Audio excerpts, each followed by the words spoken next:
Every trip a fish takes is an airplane ride over mountains and lakes. We usually see fish with tartar sauce, sliced lemon, and French fries, but the fishes see us as monstrous invaders of their domain. This is the way we look to a fish. We are very mysterious and possibly very silly looking from a fish's eye view. The turtle doesn't even want to look. A lobster has only 2 eyes, but each is made up of thousands of smaller eyes. Such an eye as a lobster's or an insect's is called compound. So the thing the lobster looks at is apparently made up of dots. Most worms have no eyes at all. The clamworm does have eyes, but they are so crude that he doesn't see very clearly. To the clamworm, a human and a big fish probably look alike. Both are just shadows to him.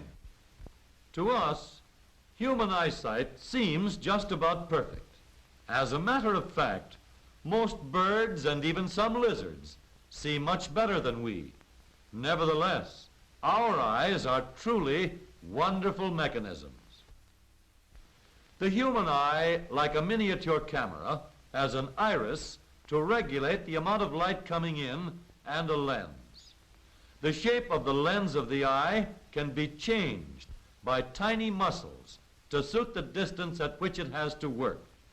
The eye has a dark chamber and a sensitive layer called the retina, a counterpart of the film in the camera.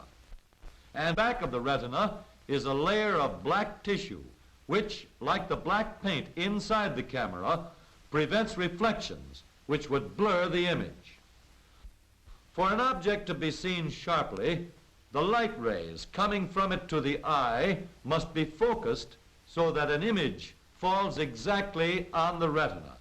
This eye, which is nothing but a camera in the shape of an eye, shows us what we would see if we had no lens.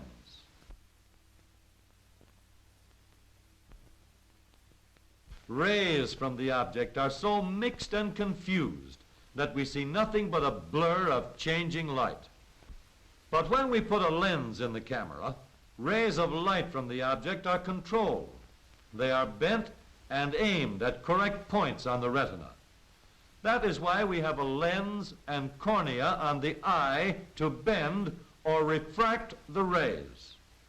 From each point on an object, the light is reflected in all directions.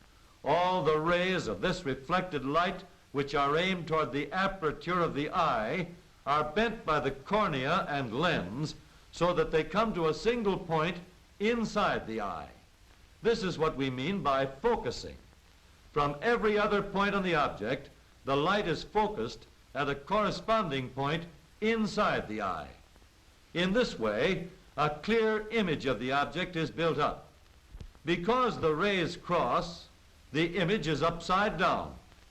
The muscles attached to the rim of the lens regulate the curvature of the lens surface so that the image falls on the retina and is seen sharply. The retina consists largely of nerve fibers. On its back surface are the so-called visual cells, the rod visual cells and the cone visual cells. A light ray which strikes the transparent retina passes through it to the outer parts of the visual cells. Chemical changes caused by the light start a nervous current back through the retina along its inner surface and out through the optic nerve to the brain. Here, a sensation of light is aroused. The rod visual cells are hooked up in groups to one optic nerve fiber so that they cooperate in setting up a nervous current. For this reason, they can cause a current flow in very dim light. The cones, however, are not usually hooked up together, so the light must be brighter before the cones can function. At night, therefore, only the rods can function. But because a whole patch of rods is connected with each brain cell, each point is registered as a blur and things are not seen sharply. When the light is brighter, the cones come into play, because each cone has a private wire to its own brain cell. They provide the sharp details of the picture. But the cones, the organs of sharp, bright light vision, do more. They give us the fascinating world of color. In each cone are 3 chemical substances. Each substance is sensitive only to a particular group of colors. Thus, one is most sensitive to red, one to yellow, and one to blue. When a particular color of light strikes the cone, the corresponding substance breaks down, and the corresponding nervous current flows to the brain. When a different color, yellow for example, strikes the cone, the yellow substance sends a nervous current to the brain. And when blue light strikes the cone, a still different nervous current informs the brain of the color. However, the cones do even more, for they can create a corresponding nervous current for any and all colors by a combination of their sensitive chemical substances. When all 3 substances are broken down at the same time, we get a combination of all 3 colors, which we see as white light. White light affects all 3 of the substances because white light contains all the colors. If we pass a beam of light through a prism, the colors are sorted out from each other and a spectrum is formed.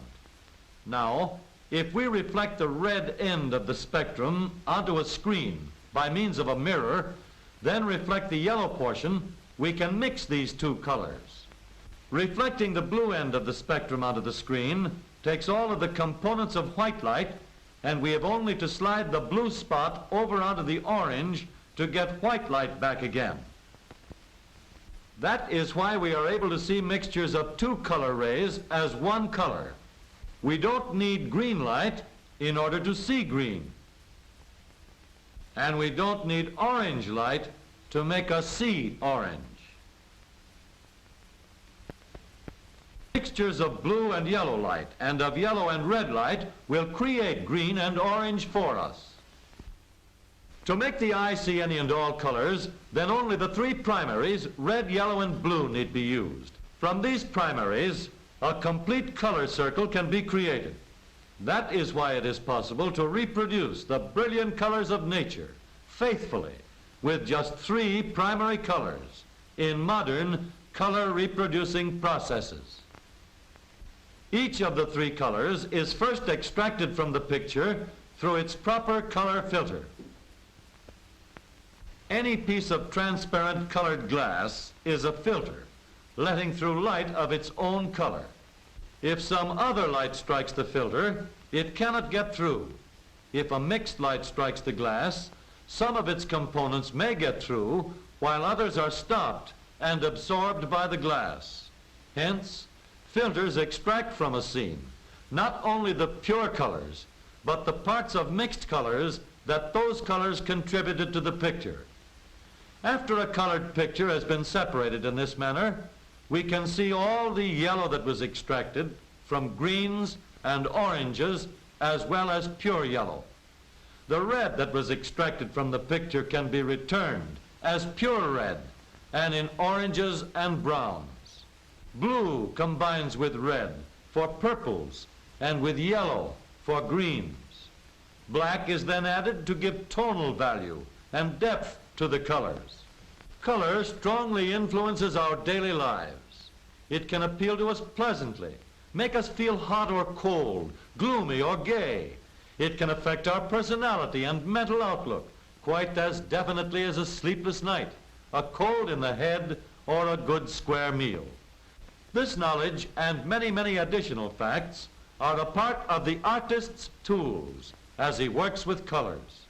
The designer, the decorator, the artist, the printer are daily learning many puzzling but interesting new facts about color.